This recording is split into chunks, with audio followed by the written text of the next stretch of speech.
সুতরাং শহীদদের আদর্শ যে না মানবে, তারেক রহমানের যে সৈনিক না হতে পারবে, সে কিসের বিএনপি থাকবে? সে কোনো বিএনপি হতে পারে না। ভাইয়েরা আমার, আমাদের সময় আসতেছে সঠিক জবাব দেওয়ার জন্য। এই দেশটাকে যারা সন্ত্রাসী বানিয়ে স্বৈরাচারী হয়ে দেশটাকে শাসন করেছে, দেশের মানুষকে গলা চিপে ধরেছিল, তাদেরকে এই দেশের মাটিতে আর স্থান দেওয়া যাবে না। খুনি হাসিনার দলকে আর বাংলার মাটিতে স্থান দেওয়া যাবে না। আপনাদেরকে মনে আছে যারা টুপি মাথায় দিতাম আমরা, যারা দাড়ি ছিল, যারা পাঞ্জাবি ছিল, মাদ্রাসায় যারা লেখাপড়া করত, তাদেরকে বলা হতো জঙ্গি, তাদেরকে বলা হতো সন্ত্রাসী।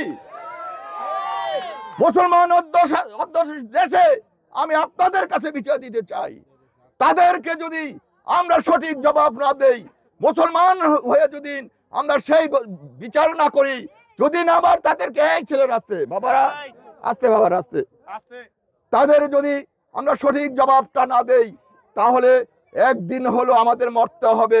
সেই দুনিয়ায় আমাদেরকে কিন্তু শেষ দুনিয়ায় আমাদেরকে জবাব দিতে হবে।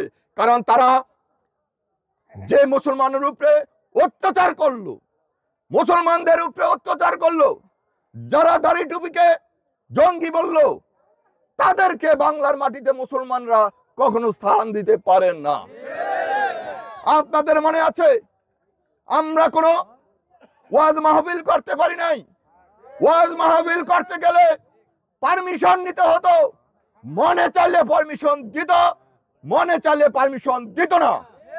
এটাই ছিল আওয়ামী লীগ সন্ত্রাসী খুনি হাসিনার দলের অবস্থা।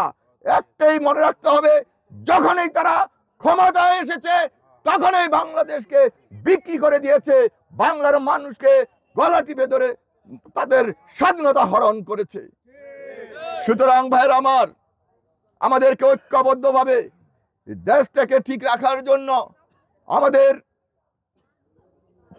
কি বলে মানুষের অধিকার প্রতিষ্ঠা করার জন্য, আমাদের ভোটের অধিকার প্রতিষ্ঠা করার জন্য বাংলাদেশ জাতীয়তাবাদী দল যেভাবে কাজ করে যাচ্ছে, আপনারা ঐক্যবদ্ধভাবে সমর্থন করবেন, যেন সেই খুনি হাসিনার দল আর বাংলার মাটিতে স্থান না পায়।